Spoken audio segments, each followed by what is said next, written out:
Please turn with me, book of Exodus, chapter 20.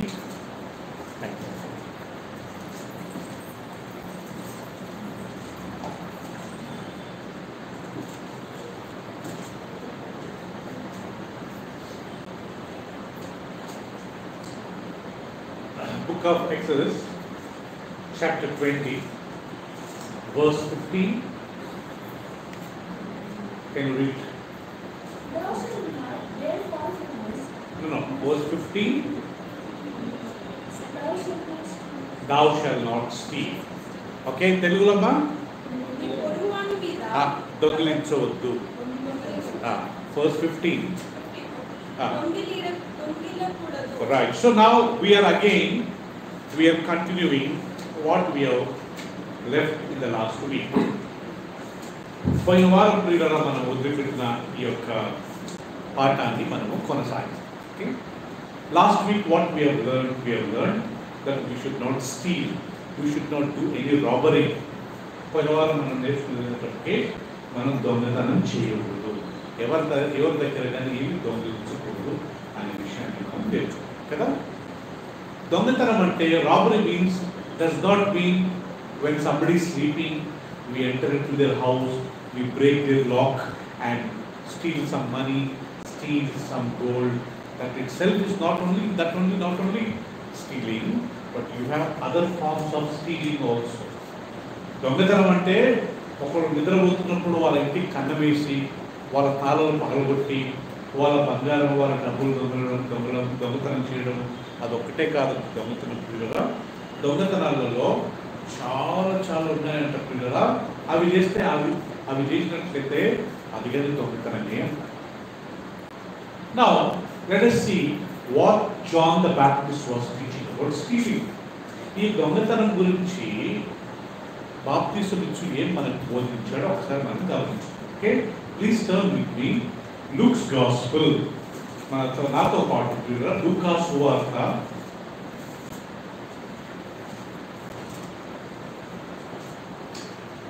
chapter 3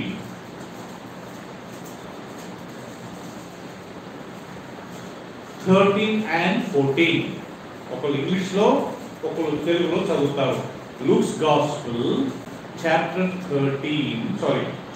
3 verse 13 and 14.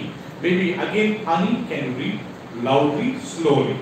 And he said unto them, exact number that which is appointed you. And the soldiers likewise demanded of him, saying, And what shall we do? And he said unto them, Do violence to no man, neither accuse any person, and be content with your own. Okay, తెలుగులో చదువుమా. మీకు నిర్ణయింపబడిన దానికంటే ఎక్కువ తీసుకొనవద్దని వారితో చెప్పాను. మీకు నిర్ణయించిన దానికంటే ఎక్కువ తీసుకోవద్దని వారితో చెప్పాను. ఓకే, మేమేమి చేయవలనని అతన్ని అడిగిరి. అందుకతడు ఎవరిని బాధ పెట్టకయో ఎవరి మీద అపనింద వేయకయో మీ జీతములకు తృప్తి పొందుడని వారితో చెప్పాను. Now look at me. People came for water baptism. ప్రజలు బాప్తిసం తీసుకోవడానికి వచ్చారంట. When they came for water baptism, they are asking John the Baptist, what should we do to live a godly life? అయ్యా, బాప్తిసం ఇచ్చి యోహాను, మేము దైవిక జీవితాన్ని జీవించాలంటే మేము ఏం చేయాలి? Verse 10. Please see that, look at that verse 10. And the people asked him, saying, what shall we do then? తెలుగులో అందుకు జనులు అలాగైతే మేమేమి చేయవలనని అతన్ని అడుగుగా. Verse 11. He answered and said to them, He that has 2 coats, let him impart to him that has none, and he that has need, let him do likewise. 11వ వచనం.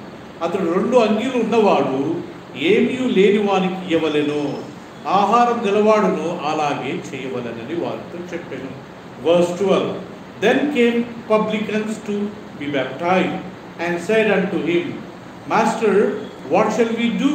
12వ వచనం ప్రియులారా, సుంకరులు బాప్తిసం పొందవచ్చి, బోధకుడా మేమేమి చేయవలనని ఆయన అడగగా 13th verse, he said unto them, exact no more than what which is appointed to you.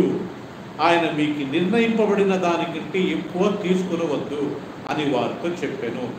14th verse, then the soldiers likewise demanded to him, saying, and what shall we do? And he said unto them, do violence no more to any man, neither accuse any falsely, and be content with your wages. సైనికులు మేమేమి చేయవలనని అతనిని అడగగా అందుకతడు ఎవరిని బాధ పెట్టక ఎవరి మీదను నింద అపనింద మోప వేయకయు మీ జీతములతో తృప్తి పొంది వినుడని వారితో చెప్పారు. So 3 kinds of people they came to John the Baptist for water baptism. ప్రియులారా, బాప్తిసం ఇచ్చి యోహాన్ దగ్గరికి 3 రకమైన ప్రజలు వచ్చారు. Okay, first people who are there, they are common people. What should we do, మేము ఏం చేయాలని అడిగారు. Then John the Baptist said, if you have 2 shirts, 2 coats, you give to one to the person who doesn't have. మీ దగ్గర 2 అంగీలు ఉన్నట్లయితే లేని వారికి ఒక అంగీ ఇవ్వాలి. Likewise, if you have a meat, if you have a food, you give it to the person who has nothing. ఆహారం లేని వాడికి మీ దగ్గర ఉంటే ఆహారం వాడికి కొద్దిగా పెట్టండి. That is a common people. Secondly, publicans అంటే సుంకర్లు, లేకపోతే ట్యాక్స్ కలెక్టర్స్. ఈ సిఏ అంటారు కదా, చార్టర్డ్ అకౌంటెంట్, ఈ ఇన్కమ్ ట్యాక్స్, ఈ బ్యాంకింగ్ సెక్టర్స్ లో పనిచేసేవాళ్ళు, ఈ డబ్బులతో డీలింగ్ చేసేవాళ్ళు. These people came and said, what should we do? మరి మేమేం చేయాలా? వాళ్ళు నార్మల్ పీపుల్, అన్నం లేని వాళ్ళకి అన్నం పెట్టాలా, బట్టలు లేని వాళ్ళకి బట్టలు ఇవ్వాలా మా దగ్గర ఉంటే, మరి మేమేం చేయాలి? Tax collectors. ఆయన ఏమంటాడంటే, మీకు నిర్ణయించబడ్డ దానికంటే ఎక్కువ తీసుకోవద్దు. నిర్ణయించిన దానికంటే గవర్నమెంట్ లేకపోతే ఒక రూల్ పెట్టి ఇంతలోనే అమ్మాలా అని చెప్పినప్పుడు, ఇంతలోనే మీరు పైసలు తీసుకోవాలా, ఇంతలోనే మీరు ట్యాక్స్ తీసుకోవాలా, ఇంతలోనే మీకు ఇన్కమ్ ఉండాలని చెప్పినప్పుడు మీరు దానికన్నా ఎక్కువ తీసుకుంటే ఏం చేసినట్టు? దొంగతనం చేసినట్టు. డోంట్ ఎగ్జాక్ట్ అంటే ఎక్స్ట్రాక్ట్, వేరే దగ్గర లాక్కోవద్దు. ఇక్కడ పిల్లరా, here he's not stealing directly from his pocket, but he's telling nice words. అది మంచి మాటలు మాట్లాడి ఉన్న రేటు కంటే ఎక్కువ రేటు అంతే కదా. ఇక్కడ పబ్లికన్స్, సుంకర్లు వచ్చి మరి మేమేం చేయాలి అంటే, మీకు నిర్ణయించబడ్డ దానికంటే ఎక్కువ మీరు తీసుకోవద్దు. మీకు ఎంత నిర్ణయించిన ఒక 10% లేకపోతే 15%, ఎంత మ్యాక్సిమము 20% మీరు వ్యాపారంలో పెట్టుకొని మీరు తీసుకోవచ్చు. దానికంటే ఎక్కువ తీసుకోకూడదు. ఇది ట్యాక్స్ కలెక్టర్స్. సోల్జర్స్ వచ్చారంట. Then soldiers came, police people came, army people came. They said then what should we do? అయ్యా మరి మేమేం చేయాలా అంటే, యేసు ప్రభువు అక్కడ బాప్తిసం ఇచ్చి యోహాను అంటాడు, డోంట్ అక్యూజ్ ఎనీబడి ఫాల్స్లీ. అబద్ధంగా ఎవడి మీద నేరమో పోలీస్ అధికారం ఉందని, సైన్య అధికారం ఉందని, గవర్నమెంట్ పోలీసులు చేసేది అదే పనులు కదా, గవర్నమెంట్ అధికారం ఉందని చెప్పి లేనిపోని అబద్ధాల కేసెస్ వారి మీద బనాయించేయొద్దు. దాని తర్వాత మీ జీతానికంటే మీకు చూడండి, 12 అనుకుంటాను అమ్మా, మీ జీతములతో తృప్తి పొందుడి. తర్వాత మీ జీతములతో మీరు తృప్తి పొందండి. అంటే ఇంకొక మాట చెప్పాలంటే ఏం తీసుకోకూడదు జీతం పైన? Very good. You got my point? It's not my point. It is John the Baptist point. పోలీసులు వచ్చి అడుగుతున్నారు, సోల్జర్స్ వచ్చి అడుగుతున్నారు, మరి మేమేమి చేయాలంటే, పోలీసులు వాళ్ళకు బాప్తిసం ఇచ్చి యోహాను పోలీసులు తప్పుకున్నాడంట, మీరు ఎవరి మీద అబద్ధం కేసులు బనాయించి వాళ్ళని మీరు సతాయించవద్దు, అధికారం ఉందని మీరు సతాయించవద్దు. బైబిల్ ఏం రాయబడింది? మీరు ఎలా తీర్పు తీరుస్తారో అదే కొలతో చొప్పున మీకు తీర్పు తీర్చబడుతుంది. ఇప్పుడు మనం అబద్ధం చెప్పిన గురించి ఏదన్నా గర్ల్స్ ఒకసారి బాయ్స్ మీద అబద్ధాలు చెప్తారు, భార్యలో ఒకసారి భర్తల మీద అబద్ధాలు చెప్తారు, ఏదో గొడవ వస్తే పోలీస్ స్టేషన్కి వెళ్ళి అబద్ధాలు చెప్తుంటారు, వీళ్ళు కట్టబడిండు వేధించుండ్రు అబద్ధాలు చెప్తుంటారు. అప్పుడు వాళ్ళు ఏం చేస్తారంటే లేనిపోని కేసెస్ పెట్టేసి కదా వాళ్ళు వేధిస్తారు. ఇక్కడ అంటాడు అలా అబద్ధ కేసు మీరు మీ జీతం కంటే ఎక్కువ ఏమి తీసుకోవద్దు.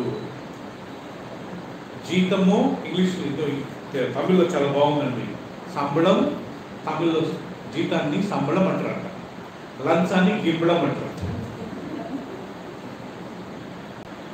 సో మనం కానీ జీతము గీతం కదా,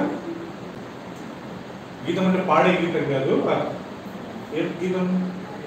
లంచం అనే గీతం మనము తీసుకోకూడదు. సో ప్రియులరా, మనకి ఏది నిర్ణయించబడ్డదో, మనకు ఆ శాలరీ ఎంత ఉందో దాంట్లో మనం తృప్తి పొందాలి. ఎవరన్నా మనకు హ్యాపీగా శాలరీ పైన ఓకే బాబు ఇది పెట్టుకో అని ఇస్తే అది వేరు. కానీ మనం అబద్ధాలు చెప్పి, కేసులు బనాయించి, లేనిపోని చెప్పి, అబద్ధ సాక్ష్యం చెప్పి వాళ్ళ దగ్గర మనం తీసుకున్నామంటే ఏం చేసినట్టు? అది దొంగతనం చేసినట్టు.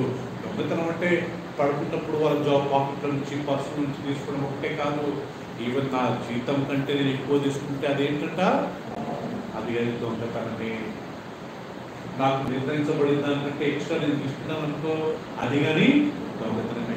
గవర్నమెంట్ ఒక రేట్ పెట్టింటుంది, ఆ రేట్ కంటే ఎక్కువ మనం తీసుకుంటే అది దేవుని దృష్టిలో పాపమే, అది దొంగతనం చేసినట్టే.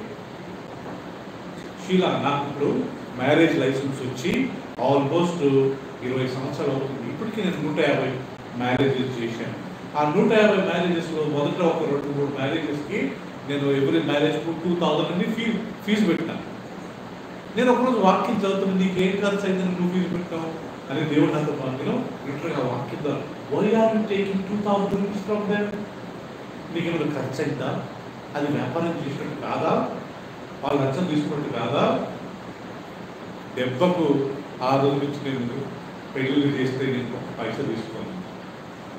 ఎవరైనా చనిపోయినా కానీ నేను వాళ్ళ ఫ్యూనరల్కి వెళ్ళి సమాధికి ఒకవేళ మన చేతుల ద్వారా జరిగితే ఒక్కవేళ వాళ్ళు హ్యాపీగా ఇచ్చి మన ఏదైనా ఆఫరింగ్ అంటే మనం తీసుకోవచ్చు. కానీ ఒక రేట్ పెడతాం కదా, అది చాలా డేంజర్, అది లంచం తీసుకుంటా. సో దొంగతనం అంటే అదొక్కటే కాదు, ఇవన్నీ ఏమంట? ఇవి వేరే దొంగతనాలే కదా అని. Don't steel. You need not to steal when daddy is sleeping, when mommy is sleeping, from their personal pocket. Even if you take more than what you are earning, if you take apart from your salary, that is also is a stealing. అది కానీ దొంగతనమే. అబద్ధాలు చెప్పి okay ఉన్న rate లేని rate చెప్పి 10 రెట్లు చెప్పి తర్వాత తగ్గించి అది కానీ దొంగతనమే. దేవుని దృష్టిలో వాళ్ళంతా పర్వత రాజ్యంలో చేరరంట పిల్లలుగా.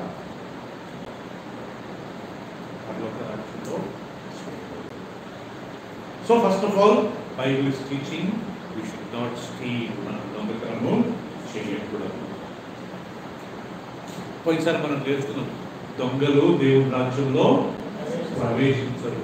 త్రాగుబోతులు, లోకులు, దొంగలు కదా. Drunkards will not enter into the kingdom of God. Robbers will not enter into the kingdom of God. Even thieves will not enter into the kingdom of God. What is the punishment for thieves? దొంగలకు దొరికే శిక్ష ఏంటంట? తెలవదా? మరణ శిక్ష.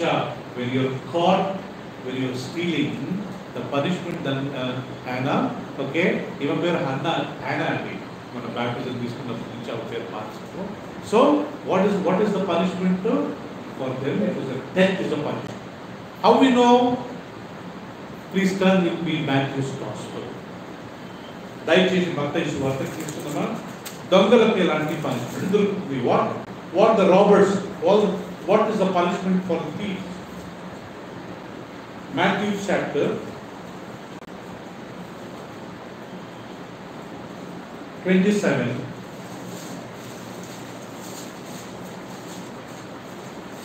38. Matthew chapter 27 verse 38.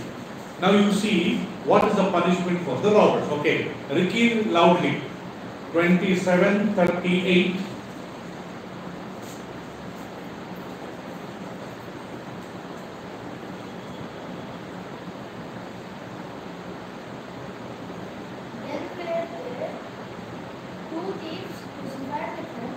two thieves crucified along with him.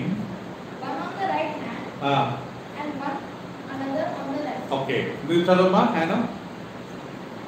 మరియు కుడి వైపున ఒకడును, Ah. ఎడమ వైపున ఒకడును, ఇద్దరు బందిపోటు దొంగలు ఆయనతో కూడా సిలువ వేయబడి. ఇప్పుడు యేసుక్రీస్తు సిలువలో ఉన్నాడు. What just what? Jesus is being hanged on the cross. ఆయనతో పాటు షీలా ఇద్దరు బందిపోటు దొంగలు. మరి అది బందిపోటు అని తెలుగులో ఎందుకు రాశారు నాకు తెలియదు, కానీ ఇంగ్లీష్లో ఏం రాయబడింది? థీవ్స్. థీవ్స్ ఏమంటారు తెలుగులో? మరి బందిపోటు ఏంటి? నాకు బందిపోటు అనే మాట నాకు అర్థం కాదు. బందిపోటు అంటే ఏంటి? దొంగతనం చేసి చంపేవాళ్ళనా? డెకాయిట్స్ అనుకోండి. Okay, right. సో లిటరల్గా వీళ్ళు ఎవరంటే డెకాయిట్స్. తెలుగులో బందిపోటు దొంగలు, ఇంగ్లీష్లో thieves. What happen to this thieves?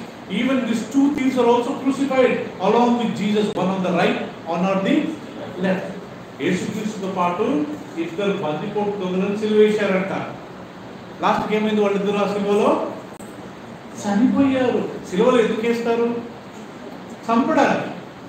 మీకు ఎంతమందికి తెలుసు లేదు ప్రియురా, ఒక్కసారి సిలువలో వేసినప్పుడు ఇక్కడ మేకులు కొడతారు. ఇక్కడ మేకులు కొట్టిన తర్వాత ఇక్కడ ఉన్న నరాలన్నీ స్మాష్ అయిపోయి బాడీలో ఉండే బ్లడ్ కాళ్ళ నుండి ఫీట్ కొడతారు. ఆయన చేతికి కొట్టినప్పుడు ఇక్కడ నర ఎండ్ అవుతాయి కాబట్టి బ్లడ్ అంతా పోయి మనిషి చనిపోతాడు. అందుకే ఇక్కడ చాలా చిన్న కట్టైనా చాలా ప్రమాదం. సో వీళ్ళిద్దరిని సిలువలో ఎందుకు వేశారంటే వీళ్ళని చంపారు దొంగలు, బందిపోటు దొంగలు. ఇద్దరిని యేసుక్రీస్తుతో పాటు అటువైపు ఇటువైపు కూడా సిలువ వేశారు. సో దొంగతనానికి శిక్ష ఏంటంటే దేవతనం మరణం. వ్యభిచారానికి శిక్ష మరణం. నరహత్య చేసినప్పుడు దొరికే శిక్ష మరణం. ఆ రోజు పని చేసి 7వ రోజు కానీ పని చేస్తే శిక్ష.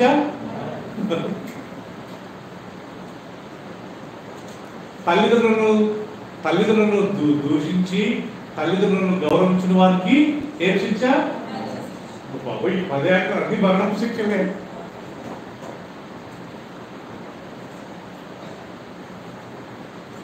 కదా, మీరు ఒకసారి గమనించి చూడండి. నరహత్య చేసినా కానీ మనకు మరణమే, వ్యభిచారం చేసినప్పుడు దొరికినప్పుడు మరణమే. ఇవన్నీ ఎంత డేంజర్ అంట.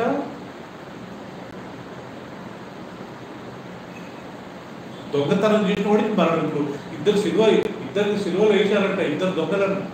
నేను పోయిసారి చెప్పాను, దొంగతనం చేసేవాడు దొరకనంత వరకు వాడు ఎంజాయ్ చేయవచ్చు, కానీ దేవుడి దృష్టిలో అసలు నరకానికి వెళ్తాడు, no doubt.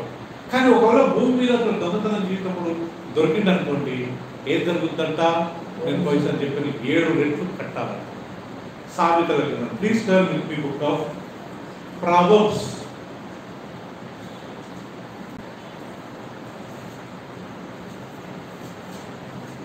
How many times he has to pay? Chapter 6. సామెతల గ్రంథము 6వ అధ్యాయము. దొంగ ఒకవేళ పట్టబడితే అతనికి జరిగే ఒక శిక్ష ఏంటి? చాప్టర్ 6.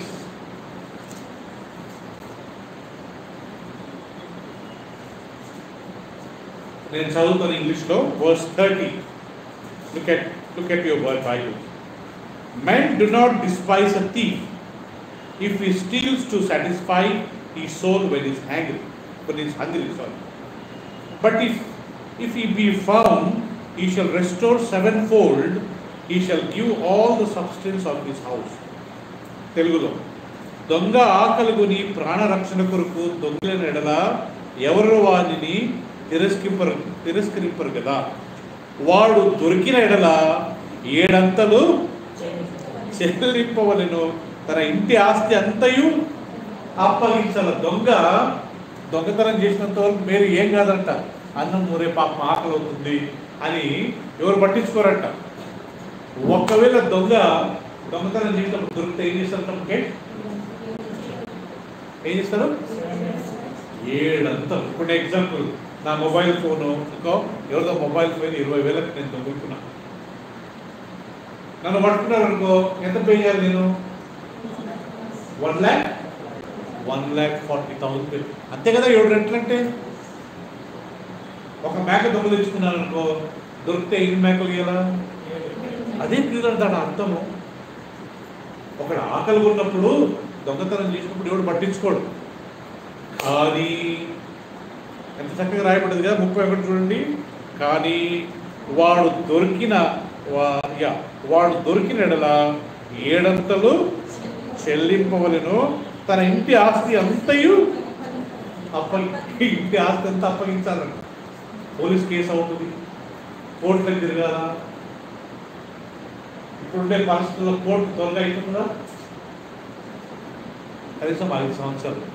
5 సంవత్సరాలు అంటే ప్రతి నెల లాయర్కి కొన్ని పైసలు ఇస్తాను. ఎంత ఘోరం తెలుసా? పోలీస్ కేసు మాత్రం మనకు కాకుండా ఈ కోర్టుల చుట్టూ మాత్రం ఎప్పుడు తిరగకుండా ఆ స్థితి మనకు రాదు. ఆమె కొంతమంది చెప్తుంటారు పోలీస్ స్టేషన్ మొహమే ఎదగమని. ఎంత మంచిగా ఉంటుంది ఆ మాట. ఇంకా కొంతమంది వారు నెలకు ఒకసారి సంవత్సరానికి ఒకసారి పోలీస్ స్టేషన్కి వెళ్తూనే ఉంటారు కదా. సో వాళ్ళకు అలవాటు అనమాట అబద్ధం చెప్పడం, వాళ్ళ ల్యాండ్ తీసుకోవడం, కంప్లైంట్లు పోతానే ఉంటాయి కూడా. అది చాలా ఘోరం. ఏం సాక్ష్యం ఉంటుంది? వాళ్ళు ఎక్కడైనా మందిరానికి వెళ్ళగలుగుతారా? భక్తిగా జీవించగలుగుతారా? వాళ్ళకి అడ్డం అవి. ఒకడు ఆహారం దొంగిలించితే ఎవడేమనడు, అదే పాప అని. కానీ అతడు దొరికినట్లయితే ఎన్నిసార్లు కట్టాలంట? 7 రెట్లు కట్టాలి. 20,000 మొబైల్ ఇస్తున్నావు, 1,40,000 కట్టని చెప్పి ఇవి కోర్టు ప్రకారం లేకపోతే మన గవర్నమెంట్ ప్రకారం కానీ మన ఒకరు ఆస్తంతా పెట్టాల్సి వస్తుంటారు. ఆ పేపర్లు పెట్టి, ఈ పేపర్లు పెట్టి, ఆ పోలీస్కి, ఆ లాయర్ పెట్టి, నా కొడుకు ఏమవుతాడో జైలుకి వెళ్తాడో, నా భార్య ఏమవుతుందో జైలుకి వెళ్తుందో, నా భర్తకి ఏమవుతుందో, అరే పోతే ఆస్తి మనుషులకి చాలు. సో ఉన్న ఆస్తిని మనము మనం కదా అమ్ముకోవాల్సి వస్తుంది. అది మన ఘోరం. సో దొంగతనం అంత ఘోరం. Stealing is very dangerous. So stealing అంటే ఒక దొంగతనం చేయగలదు. ఈవెన్ అబద్ధం చెప్పి వాళ్ళ దగ్గర తీసుకున్నా కానీ దొంగతనం. మన జీతానికంటే ఎక్కువ లంచం తీసుకున్నా కానీ దొంగతనం. యోహాను అంటాడు కదా, నీకు నిర్ణయించబడ్డ తీసుకుంటే నువ్వు ఎక్కువ తీసుకున్నావు అనుకో, అది దొంగతనమే. మనం హ్యాపీగా ఏదైనా ఇచ్చామనుకోండి, అది నో ప్రాబ్లం. ఇప్పుడు ఎగ్జాంపుల్, మనం ఒక హోటల్కి వెళ్తామండి. హోటల్కి వెళ్ళినప్పుడు వాడు సర్వింగ్ చేసినోడికి మనం ఒక 50 రూపాయలు ఇస్తాం. అది దొంగతనమా? కాదు. మనం హ్యాపీగా ఇచ్చాం. వాడు క్యాష్ ఆఫ్ వచ్చేసింది 100 రూపాయలు అన్నాడు అనుకోండి, అది మంచి పద్ధతి కాదు. కరెక్ట్గా డిమాండింగ్ చేసినప్పుడు మనకు అనేది మంచిగా అనిపించదు. మనం హ్యాపీగా ఇచ్చినప్పుడు అదే రకంగా మన ఉద్యోగాలలో, మనం చేసే వ్యాపారంలో మనం ఒకటి పెట్టుకోవాలి. అంతేగాని దానికంటే అధికంగా అంశం మనం తీసుకొని అబద్ధాలు చెప్పి ఆడ రేట్ 10,000 అయితే మనం 50,000 చెప్పి తగ్గించి ఇది చేసినామనుకో, అదేంటంటే దేవుని వాక్యం ప్రకారం దొంగతనమే. దొంగతనం చేసిన దేవుని రాజ్యంలో ప్రవేశిస్తారా?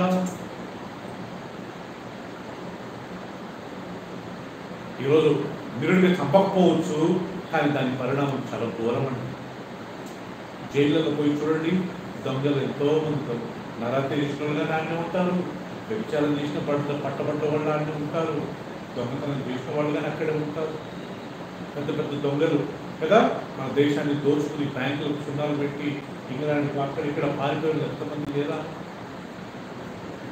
సో వాళ్ళు పోని మన విషయం మనం చూసుకున్నాం. మనం మాత్రము మనకు ఉన్న దాంట్లో హ్యాపీగా తృప్తిగా ఉన్నప్పుడు అబద్ధాలు చెప్పి మోసాలు చేసి వాళ్ళ దగ్గర లాక్కోవడం అనేది దేవుని వాక్యం ప్రకారం మంచిది కానే కాదు. దయచేసి నిర్గమకాండం 21వ అధ్యాయం తీసుకున్నామండి.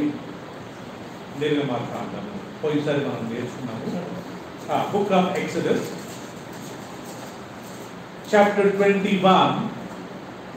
Now Siona, Princey will read. Siona will read chapter 21, verse 16. Book of Exodus 21:16. Little loudly. He who kidnaps a man and sells him,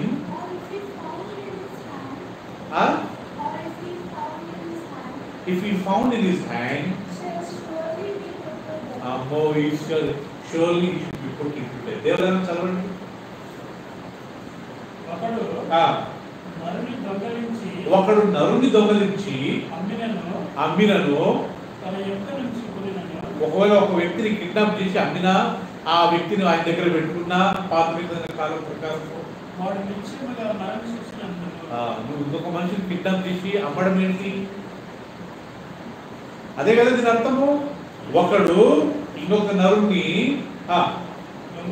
దొంగలించి అమ్మినను అంటే కిడ్నాప్ చేయడమే కదా అది. మన భారతదేశంలో ప్రియులరా ఈ యొక్క 10 సంవత్సరాలలో కొన్ని లక్షల మంది లేడీస్ మిస్సింగ్ అయిపోయారు. లాస్ట్ ఏంటి స్టోరీ, చాలా ఒక ర్యాకెట్ ఒక గ్రూప్స్ ఉన్నాయి ప్రియులరా, మంచి మంచి అమ్మాయిలను లేడీస్ని పట్టుకొని ఒకే అబద్ధాలు చెప్పుకొని వాళ్ళని బాంబేలో ఒక వ్యభిచార గృహాలకు అమ్మేస్తున్నారు. ఒక్కసారి అక్కడ పోతే రాలేదు. ఇంకా ఘోరం కదా. ఇంకా కొంతమందిని కిడ్నాప్ చేసి 10 లక్షలు ఇస్తావా, ఇచ్చే వరకు నీ కొడుకును నీ కూతురు నేను వదలను. అదే కదా అర్థము. వాడు ఒక వ్యక్తి ఇంకొక నరుని దొంగలించి అమ్మినా, రెండోది తన యుద్ధ ఉంచుకొని పైసలు అడిగినా వాడు ఏం పొందుతాడు? అతడు చెప్తే దొరికింది అనుకుంటాడు.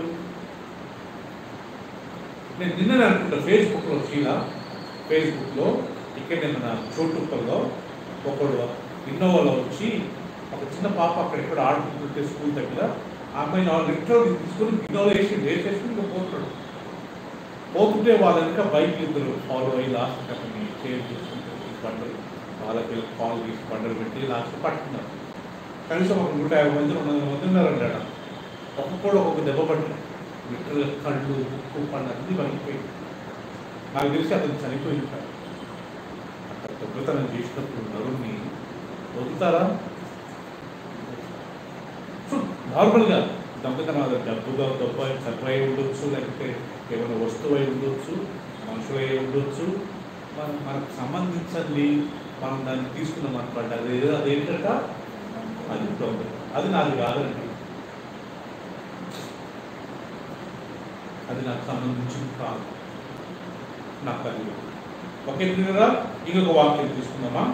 యేసుక్రీస్తు ఈ లోకంలో ఉన్నప్పుడు ఆయన మందిరం చాలా మంది ఏం చేశారంట ప్రియులారా, ఆ మందిరంలో వ్యాపారం చేశారు. కానీ when Jesus was here, there was a temple in Jerusalem. In that temple, people were making business. They were selling ox. They were selling, exchanging money. వాళ్ళు డబ్బులు మారుస్తూ ఉన్నారంట. మన అమెరికా నుంచి డాలర్స్ వస్తే మనం వెళ్ళి ఓల్డ్ సిటీకి వెళ్ళి మారుస్తాం కదా, ద డాలర్స్ ఇంటూ రూపీస్. అలా ఆ రోజులలో ప్రియులారా హీబ్రూ డబ్బులను వీళ్ళు రోమన్ డబ్బులు మార్చేవారంట. ఎక్కడ ఇవన్నీ మందిరంలో జరుగుతున్నాయంట. యేసుక్రీస్తు ఏం చేశాడంట? ఆ మందిరంలోకి వెళ్ళి చూద్దామండి. మత్తయి సువార్త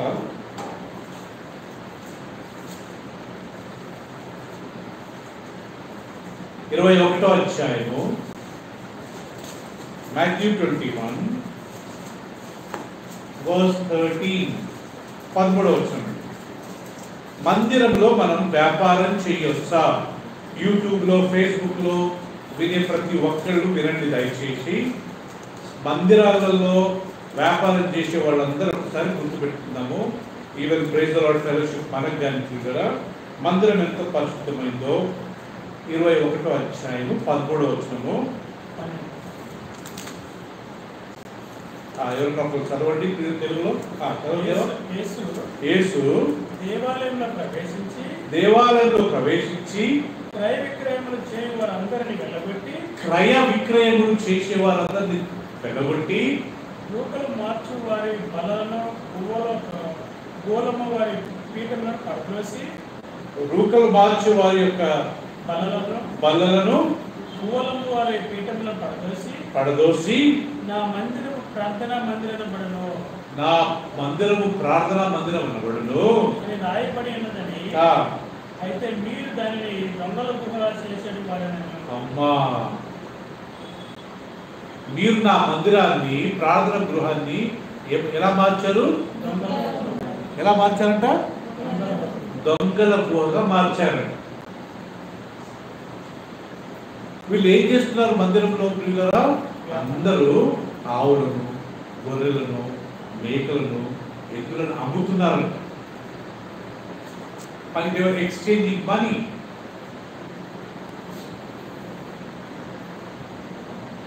ఎక్కడ చేస్తున్నారంట ఇవన్నీ? దేవాలయం టెంపుల్ లోపల కాదు, కాంపౌండ్. సామాన్యంగా ఎవరు లోపలికి వెళ్ళి చేయరు, కాంపౌండ్. అప్పుడు యేసుప్రభు అంటాడు, ఇంకొక వాక్యం, ఆయన కొరడా తీసుకొని ఆవులను మేకలను తరుముకొని మనుషులను కొట్టింటే బాగుంటుంది కదా, కొట్టి ఆవులను మేకలను తాగిపోయాడు. సో ప్రియులారా, తరిమి లాస్ట్ టేబుల్స్ అన్ని ఎత్తేసాడంట ప్రియులారా, తలకిందులు చేశాడంట, పెద్ద పెద్ద టేబుల్ చైర్లు. And imagine Jesus doing this. యేసుక్రీస్తు అలా చేయడం ఎప్పుడైనా ఊహించగలుగుతామా? టేబుల్స్ ఎత్తేయడం, చైర్లను తగ్గేయడం, కొరడా తీసుకుని ఆవులను తరుముకోవడం. లాస్ట్కి ఏమంటాడంట, నా యొక్క ప్రార్థన, నా తండ్రి యొక్క మందిరాన్ని మీరు ఏం చేశారు? దొంగల గుహ. అక్కడ యాక్చువల్ దేనికి నియమించబడ్డది? ప్రార్థన మందిరం. ఇది ఇప్పుడు ఈ స్థలం మనం ఏం చేయాలా? ప్రార్థన. ఇక్కడ మనం వ్యాపారం చేసినాం అనుకోండి, అప్పుడు ఏమవుతుందంట? వ్యాపారంతో దొంగతనం ఏం కాదు ప్రియుల, కానీ లాభం పెట్టుకొని అమ్మినమంటూ అదేమంటది? బయట చేసుకో, కానీ ఎక్కడ చేసుకోకూడదు? దేవాలయం. చాలా మంది ప్రియుల దేవుడి వాక్యం ప్రకారం వాళ్ళు లోపడకుండా మందిరాలలో books, book stalls, oil bottles, సిలువలు, బుక్స్, బైబిల్ అమ్మడం తప్పేం లేదు, కానీ దాని మీద వాళ్ళు లాభం పెట్టుకోండి కదా ప్రియుల. కోత పండగ ఒక పండగ మన చాలా మంది క్రైస్తవులు చేస్తారు, మనం చెయ్యండి. హార్వెస్ట్ ఫెస్టివల్ అంటారు. వీళ్ళు ఏం చేస్తారు తెలుసండి? చర్చ్ కాంపౌండ్, చర్చ్ లోపల కాదు, చర్చ్ కాంపౌండ్లో అందరు టేబుల్స్ వేసుకుని, ఒకడు చికెన్ బిర్యానీ, ఒకరు జొన్న రొట్టె చికెన్, ఒకరు హర్షలు, ఒకరు మురుకులు, అవును ప్రియులారా, ఒకరు ఫ్రూట్ సాలెడ్, ఇవన్నీ పెడతారు. మక్షీలా పెట్టి ఆ బిర్యానీ ఇంత ఉంటుందండి, ఒకరు తినొచ్చు. దాన్ని తిప్పి కొడితే 50 రూపాయలు ఉంటుంది, 150 రూపాయలు పడుతుంది.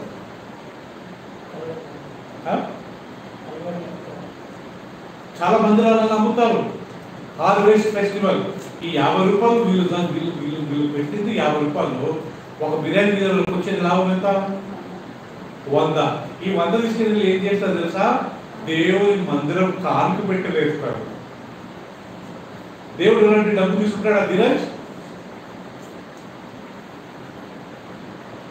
మళ్ళా కాంపిటీషన్, అందరికంటే ఎక్కువ కలెక్షన్, ఇవి ఒక ప్రైజ్ ఇవ్వండి.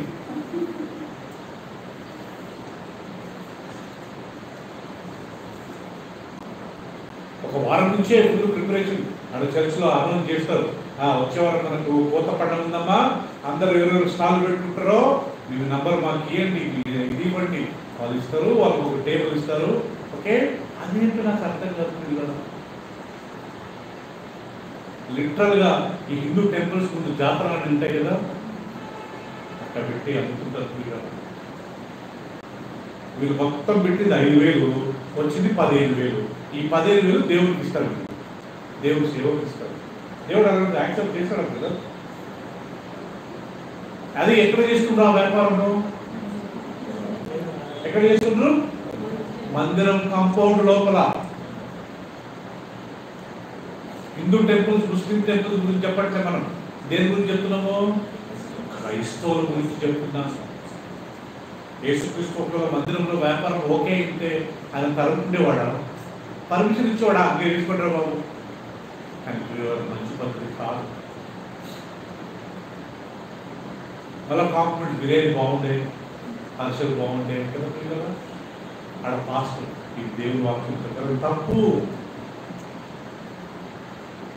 ఏదైనా కానుక ఇచ్చేదంటే ఒక కవర్ వేసి డైరెక్ట్ పోయి కానుక పెట్టలేదు, అంతేగాని దాన్ని 50 రూపాయలు, 500 రూపాయలు 1,500 చేసి 2,000 చేసి మనకి అది యేసుక్రీస్తు ఇక్కడ కోపపడి నా మందిరాన్ని, ప్రార్థన చేయబడే మందిరాన్ని ఎలా మార్చారు? దొంగల గుహ మార్చారు. మందిరాలలో వ్యాపారం చేయడం అనేది లిటరల్ కరెక్ట్గా అది ఏంటంటే దొంగతనము. అర్థమైంది? ఇప్పుడు దొంగతనం అంటే డాడీ పడుతున్నప్పుడు జోబులు తీసుకోవడం మాత్రమే కాదు, మన జీతం కంటే ఎక్కువ తీసుకోవడం కానీ, అబద్ధాలు చెప్పి లేనిపోని రేట్లు చెప్పి తీసుకోవడం కానీ దొంగతనమే. ఇక్కడ వ్యాపారం చేసి ఎక్స్ట్రా లాభం పెట్టుకొని చేయడం కానీ ఏంటంటే అది మరి బయట ఏంటి కదా, మనం బయట మనం వ్యాపారస్తులం కాదు కదా.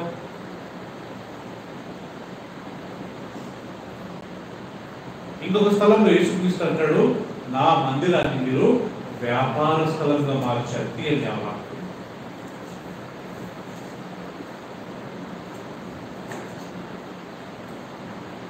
యోహాను సువార్త 2వ అధ్యాయం, John's Gospel chapter 2, 16 and 17.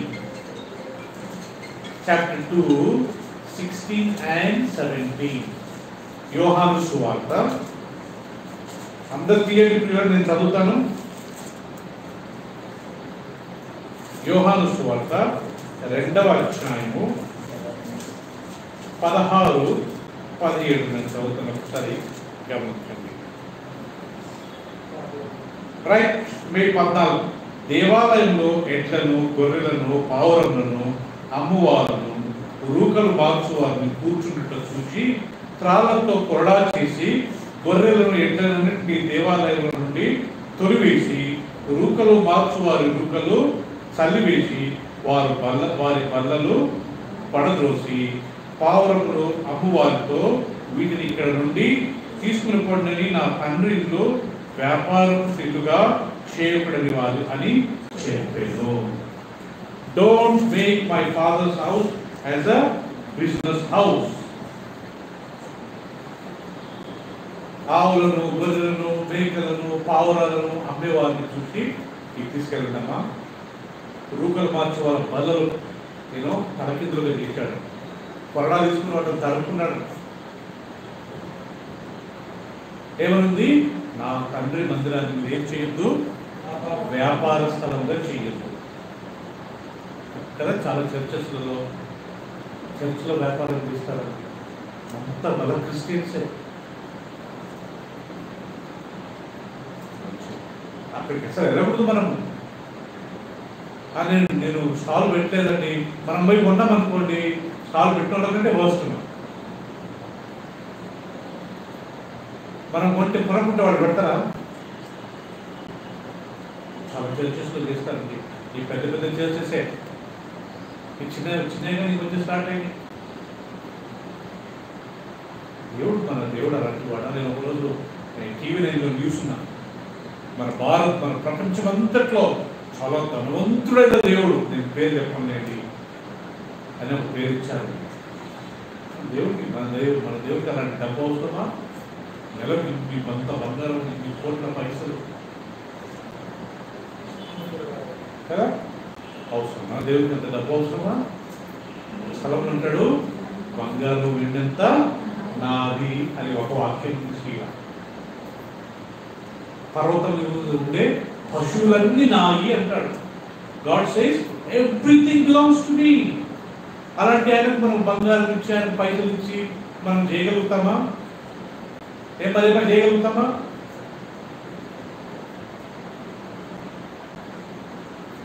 So దేవుడు అలాంటి తీసుకోవడం. సో ఒక స్థలంలో నా మందిరాన్ని, నా తండ్రి మందిరాన్ని వ్యాపార స్థలంలో చేయొద్దు అంటాడు. ఇంకో స్థలంలో నా మందిరాన్ని దొంగల గుహగా చేయొద్దు అంటాడు. అంటే వ్యాపారం స్టార్ట్ అయిన ఆ యొక్క బిజినెస్ చిన్నగా ఎలా మారిందంట? దొంగల గుహగా మారిందంట. అందుకే ఈ రోజు వరకు నాకు తెలిసి కదా, మన మందిరంలో అయినంత వరకు వ్యాపారం మనం ఎప్పుడు చేయకూడదు.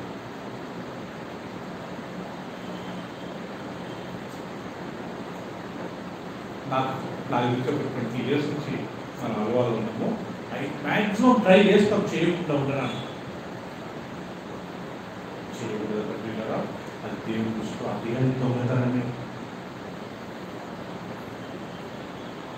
హార్వెస్ట్ ఫెస్టివల్ అని చెప్పి చాలామంది అలా చేస్తుంటారు. మనం అలా చేయకూడదు. నీ కానుక ఇవ్వాలనిపించిందా దేవుడి సేవకు ఒక కవర్లో పెట్టి పేరు రాయలేదు. మళ్ళా మనం పేరు రాసామనుకోండి మనకు రావాల్సిన బహుమానము రాదు.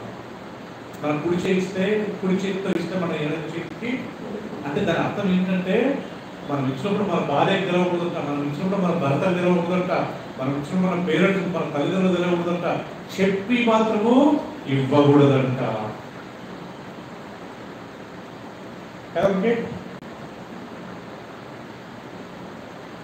మనం దేవుడికి ఇచ్చేది ఎవరికి తెలవాలి? మరేమ్మా నాకు దేవుడికి మాత్రమే మధ్య ఉండాలా. ఈవెన్ నా కొడుకు అని చెప్పకూడదు, నా కూతురు చెప్పకూడదు. అంతే కదా పరుగుల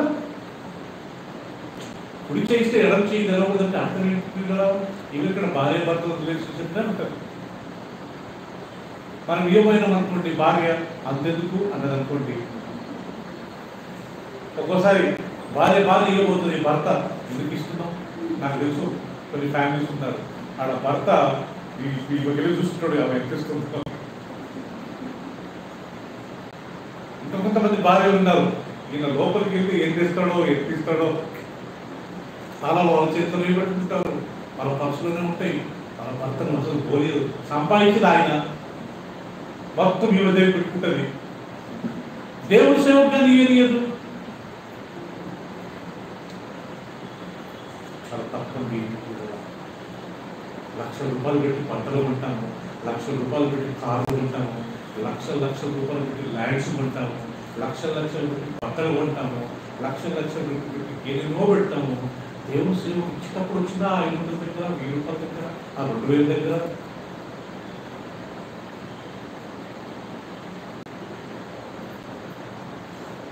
కదా దేవుడు వాక్యం పెడతాం. ఇప్పుడు చేయిస్తే ఎడం చేయించాలి. భార్య ఇచ్చినప్పుడు భర్త గెలవద్దు, భర్త ఇచ్చినప్పుడు భార్య గెలవద్దు. అవి మనం ఊర వదుకొని నేను ఇచ్చానని చెప్పకూడదు. ఇచ్చామనుకో గొడవలు స్టార్ట్ అవుతాయి. అందరితో కావు, కొంతమంది ఇంట్లో భార్యలు ఉంటారు, కొంతమంది ఇంట్లో భర్తలు ఉంటారు. ఎందుకు ఇచ్చినావు అంతా? నాకు చెప్పినావా? నన్ను అడిగినావా? కొంత నాశనం చేస్తున్నావు. దేవుడు సార్ ఈ ఫోన్ చూసారా sir? 85,000 sir. IPhone latest brother 2 లక్షలు సార్. దేవుడి సేవకు ఇవ్వాలనుకుంటే మా చేతులు వణుకుతాయి కదా. మన ఆశీర్వాదించింది ఆయన కదా. దేవుడు సమస్తం మనకి ఇచ్చింది ఆయన కదా. అనుకుంటే ఒక వాక్యం ఏముందంటే, తను సంపాదించుకుంటూ నీకు ఆరోగ్యాన్ని, నీకు సామర్థ్యాన్ని ఇచ్చి దేవుడు అంటారు. కాలు పడిపోయింది అనుకో, మనం సంపాదించగలుగుతామా? ఇంట్లోనే పడుతాము. జీతం వస్తుందా? ఆఫీస్కి వెళ్ళగలుగుతామా? నీకు ఆరోగ్యం ఇచ్చింది, మంచిగా కార్లు తిరిగి, బండ్లు తిరిగి, నడుచుకుంటూ పోయి బస్సులు తిరిగి పైసలు సంపాదించుకుని వస్తున్నావు కదా. అది వచ్చింది దేవుడే. అది మనం అర్థం చేసుకోవాలి కదా. సో ఇందులో మనము మందిరాలలో వ్యాపారం చేయకూడదు. ఆ వ్యాపారం చిన్నగా స్టార్ట్ అయ్యి ఎక్కడికి వెళ్తుందంతా దొంగతనానికి వెళ్తుందంట.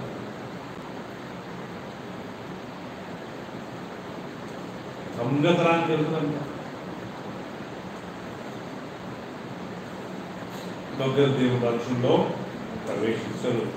దొంగ పట్టబడితే ఎన్నిసార్లు పే చేయాలా? 7 times he has to pay. తెలుగులో సామెత ఉందా? దొరికినంత వరకు దొర. దొంగతనం చేసినాడు, దొంగతనం ఏ పాపం చేసినా దొరకనంత వరకు అతను ఎవరంట? దొర. దొరికితే దొంగ. దేవుని వాక్యం సత్యం కదా పిల్లలు. ఇప్పుడు మనం చదివిన సామెతలు, అక్కడ ఆహారం దొంగలించడం ఎవడేమన్నాడు, కానీ దొరికింది అనుకో 7 రెట్లు 7 కాదు, తన ఆస్తి ఎంత అమ్ముకోవాలంటే ఆ కేసు ఈ కేసు కోర్టులు అంత త్వరగా ఒకదే. 5-6 సంవత్సరాలు తిప్పి జీవితం విసుగొచ్చే వరకు కోర్టులే వచ్చారు బాబు, నీ జీవితంలో పడతాను తప్పు చేయడం. సో దొంగతనం దేవుని వాక్యం ప్రకారము అంత పాపం ప్రియులు, అంత ఘోరము అయినంత వరకు మనం ఆ దొంగతనం జోలికి వెళ్ళకూడదు. మనకున్న దాంట్లో మనం పూర్తిగా హ్యాపీ ఉన్నాం. ఇందాక మనం చూసినట్టుగా ఒక మనిషిని కిడ్నాప్ చేసినా దొంగిలించి వాడిని మనం అమ్మినా మరణము. ఇంకొక వాక్యం తీసుకుందామా? నిర్గమకాండము 22వ అధ్యాయం, book of exodus. Book of exodus chapter 22. మేఘన చదువునా? verse 2. 22 verse 2. If the thief is found taking him, and he is struck so that he dies, there shall be no guilt for his bloodshed. Okay నా అనుష చదువుమా. దొంగ కన్నము వేయిచుండగా బాగా వినండి.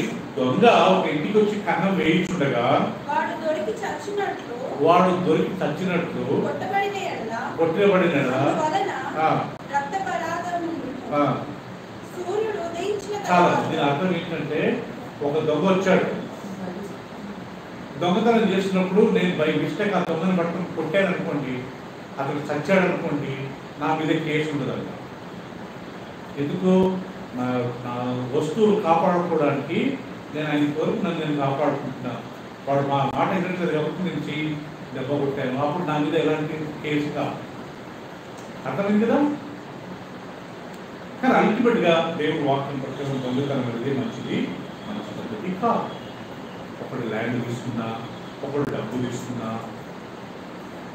ఎక్కడ పిల్లరా అప్పుడు దొంగతనం అంతా.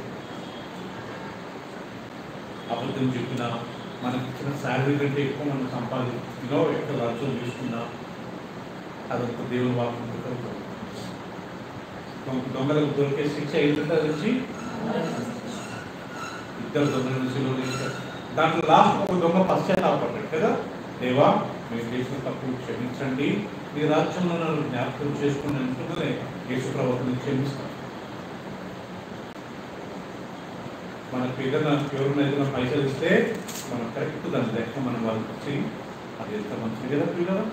మనం ఇవ్వకుండా మన దగ్గర పెట్టుకుని అడిగితేనే మనం తీసుకున్నాము, అడిగే వరకు మనం చెప్పినప్పుడు ఇవ్వలేదు, అదేంటి మళ్ళీ అది దొంగతనమే. దొంగతనం అంటే ఇందాక చెప్పినట్టు పడుకున్నప్పుడు తీసుకోవడం కాదు, ఇవన్నీ దొంగతనాలే.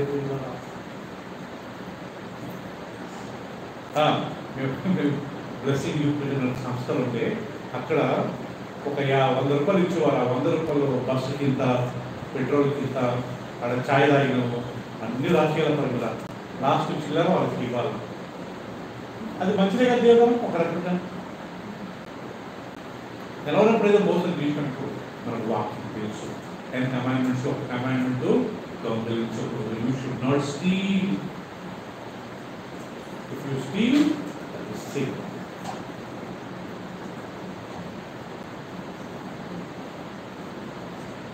తినే ఆహారం నుంచి మనకు పాపం కలగదంట. మన హృదయంలో నుంచి వచ్చే పాపాలు ఒక లిస్ట్ తీసుకొని మనం చివరి ప్రార్థన చేసుకున్నాం. మత్తయి సువార్త అందరం తీసుకున్నాం కదా.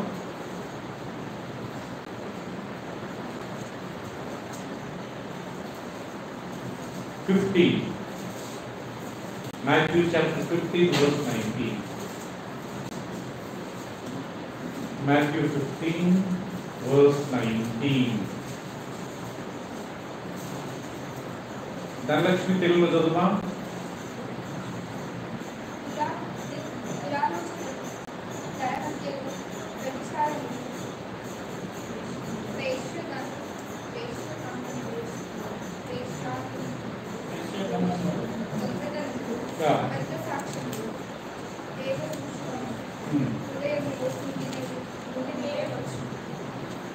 Okay, 15 verse 19.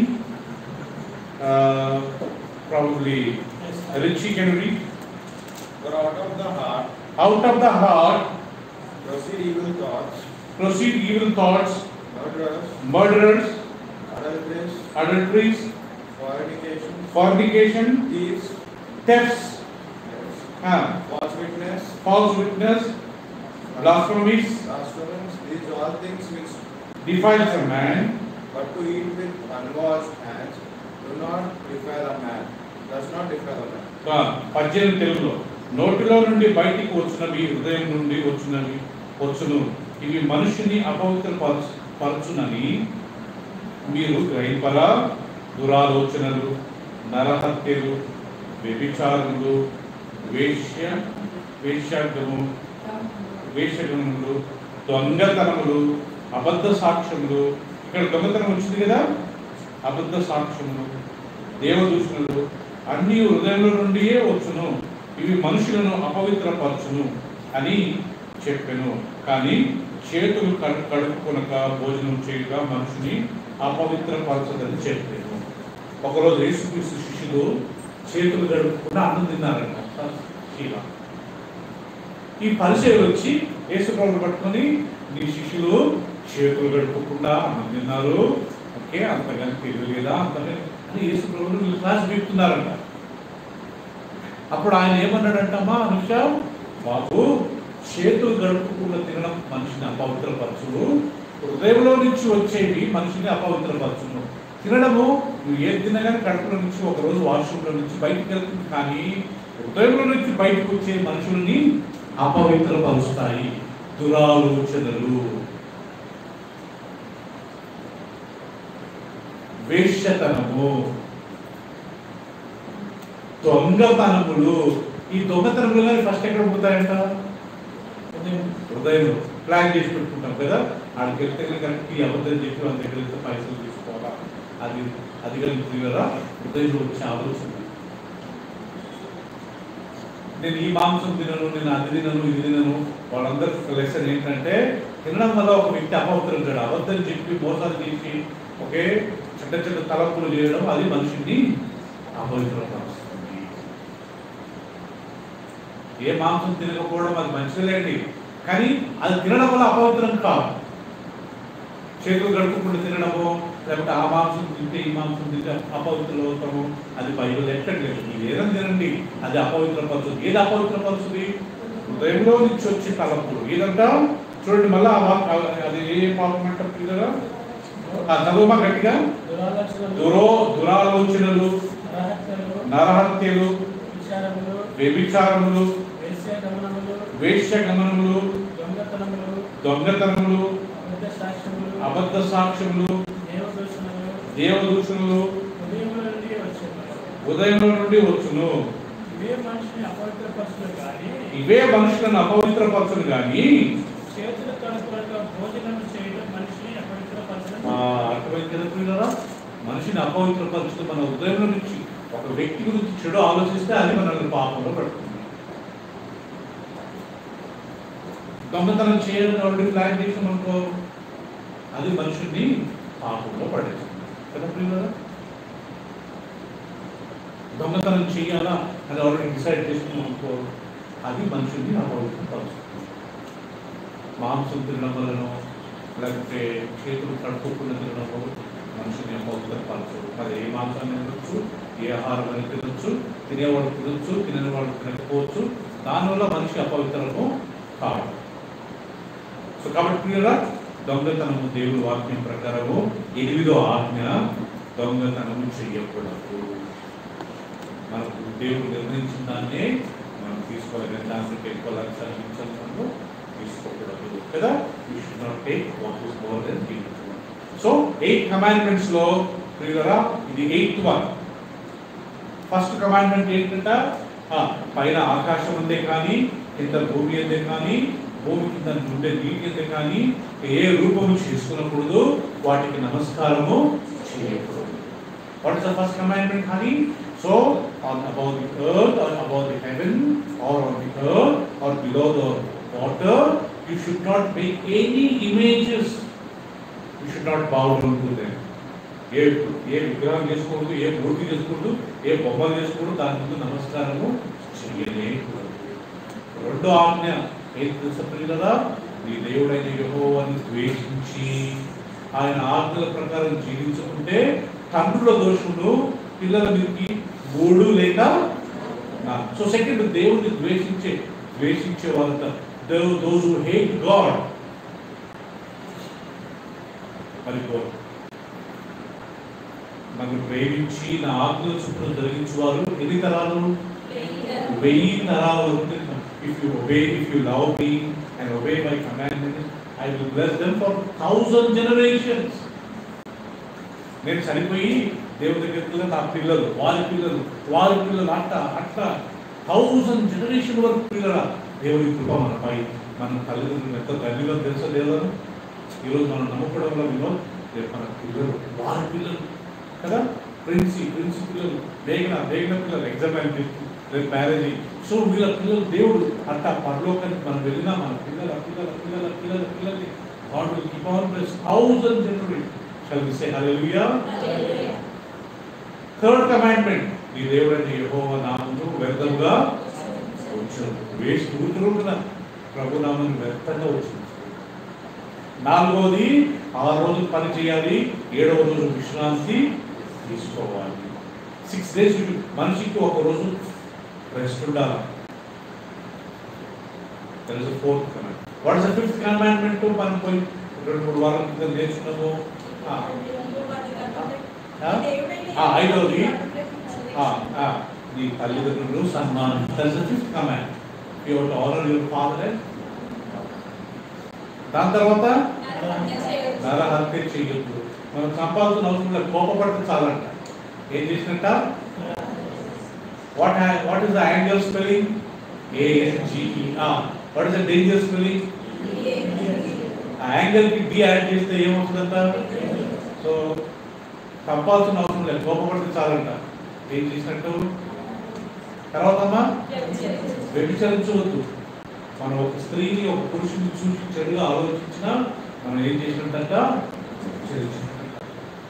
దాని తర్వాత రాయబడ్డది ఇది 8లో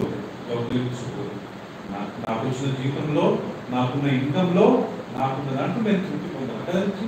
రిక్వెస్ట్ చేసుకుని మమ్మీ డాడీని అడగడంలో తప్పేం లేదు, కానీ దొంగతనం మాత్రం చేయండి.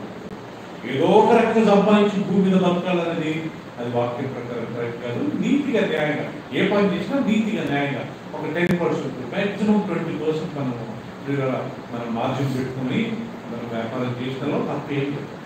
దానికంటే ఎక్కువ మనం తీసుకుంటే ఏం చేసినట్ట? సో కాబట్టి ఈరోజు మనం చూసినాము, దొంగలించడం అంటే ఒకరికి జోబులు తీసుకోవడం కాదు. ఈవెన్ ఇవన్నీ కానీ దొంగతనం చేసినప్పుడు దొరకకపోతే దొరికాడు అనుకోండి దొంగ ఎన్నిసార్లు పే చేయాలా? 7 times he has to pay. సామెతల గ్రంథం కూడా వచ్చాయంలో. సో కాబట్టి పిల్లల దేవుడి వాక్యం మీద మనందరికీ ఈవెన్ యూట్యూబ్లో నేను ప్రతిరోజు పెడుతుంటాను కాబట్టి అందరూ చూస్తుంటారు.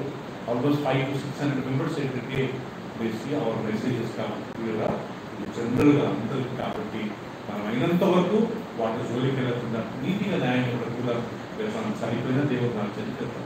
ఈ అన్ని పాపాలలో వాళ్ళకి దొరికే శిక్ష ఏంటంట? మరణ శిక్ష. వ్యభిచారం చేసినప్పుడు దొరకబడితే మరణ శిక్ష, దొంగతనం చేసినప్పుడు దొరకబడితే మరణ శిక్ష, నరహత్య చేసినప్పుడు దొరకబడితే మరణ శిక్ష, తల్లిదండ్రులను గౌరవించకుండా అవమానపరిస్తే మరణ శిక్ష. చూసారా? For everything there is a time. So we don't want that kind of thing. Amen? We want to obey God. ప్రార్థన చేసుకుందాం. అందరూ ఒక 2 నిమిషాలు కళ్ళు మూసుకుందామా?